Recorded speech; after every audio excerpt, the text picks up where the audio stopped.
భారతదేశ తొలి ప్రధాని జవహర్లాల్ నెహ్రూ జయంతి సందర్భంగా రాజమహేంద్రి మహిళా జూనియర్ డిగ్రీ మరియు పీజీ కళాశాలలో కళాశాల ఎన్ఎస్ఎస్ యూనిట్ ఆధ్వర్యంలో జవహర్లాల్ నెహ్రూ చిత్రపటానికి పూలమాలలు వేసి ఘనంగా నివాళులర్పించారు.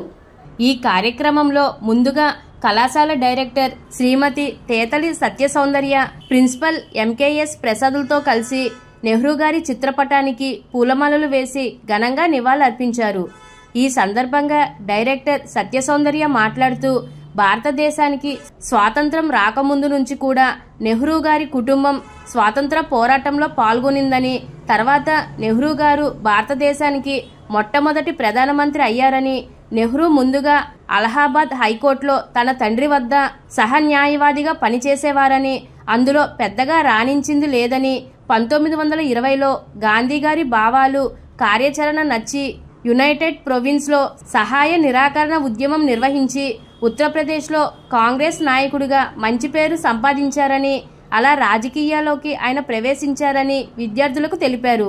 అదేవిధంగా కళాశాల ప్రిన్సిపల్ ఎంకేఎస్ ప్రసాద్ మాట్లాడుతూ, మన భారతదేశ మొట్టమొదటి ప్రధాని అయిన జవహర్లాల్ నెహ్రూ గారికి గులాబీ పూలు మరియు చిన్నపిల్లలు అంటే చాలా ఇష్టమని, ఆయన మరణం అనంతరం భారతదేశ ప్రభుత్వం నెహ్రూ గారి జన్మదినంని బాలల దినంగా జరుపుతున్నారని అన్నారు. ఈ కార్యక్రమంలో కళాశాల పిఓ దంటు వీర వెంకట్రావు, అధ్యాపకులు కీర్తన, ప్రియాంక, సౌజన్య, కళాశాల ఎన్ఎస్ఎస్ వాలంటీర్లు, విద్యార్థినిలు తదితరులు పాల్గొన్నారు.